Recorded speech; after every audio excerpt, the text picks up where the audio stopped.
गीत लगे रहो भाग पर के सुनू अपने सबके नीक लागत तो लाइक कर दे। जय मैथिली जय मिथिला। माता दुर्गा के अजबे सिंगार देखियौन माता दुर्गा के, माता काली के अजबे सिंगार देखियौन माता काली के।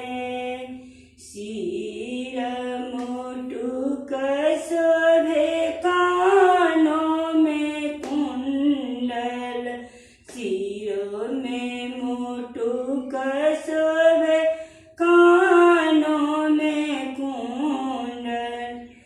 हो मुंड के हार गले में देखियौन, हो मुंड के हार गले में देखियौन माता दुर्गा के, माता दुर्गा के अजबे सिंगार देखियौन माता दुर्गा के।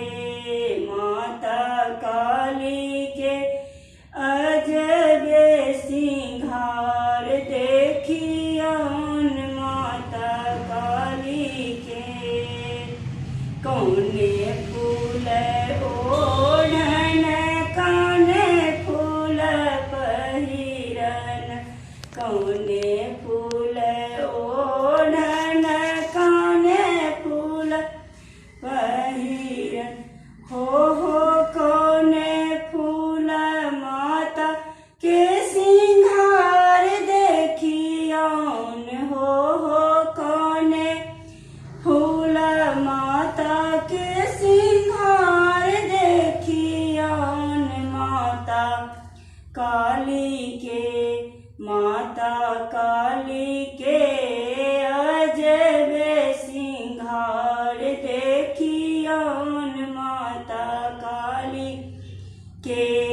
बेली फूल ओढ़न चमेली फूल पहिरन, बेली फूल ओढ़न चमेली फूल पहिरन।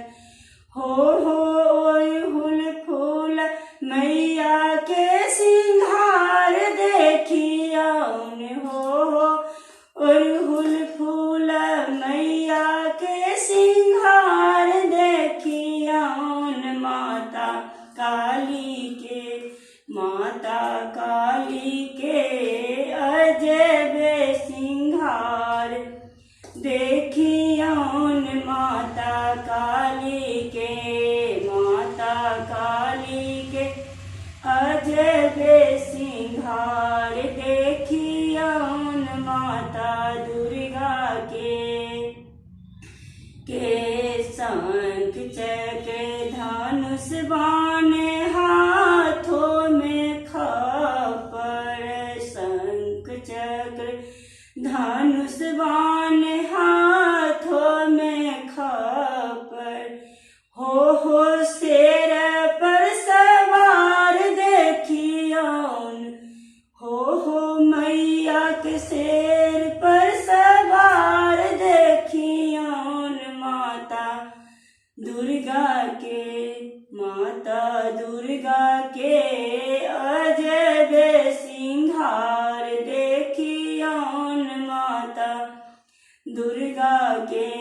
माता काली के अजबे सिंगार देखियौन माता काली के। इहे छथिन दुर्गा इहे छथिन काली, एहे छथिन दुर्गा एहे छथिन काली। हो इहे नव दुर्गा अवतार देखियौन, हो एहे नव दुर्गा अवतार देखियौन माता काली